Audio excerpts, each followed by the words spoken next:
Masakit eh. Ayun, ako naman dyan. Kanina kapapagod eh.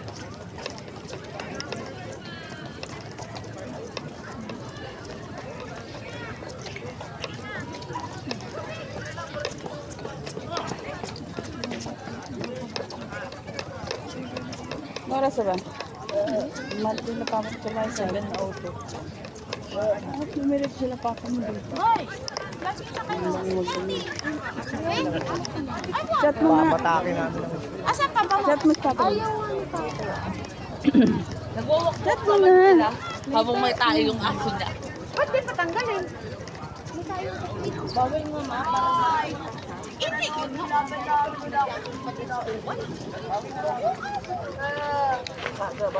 Punta kami sa Marikina, di mo kami nantay maglaro. Eh. Nakita ko yung photo na sa Marikina ka. Nag-chat ako sa'yo, di mo ako nilalantayan. Pagod na yung tuhod ko. Sa trabaho, lagi nahabagsak yung paa ko. Parang ando na lahat yung taba ko sa dibdib ko.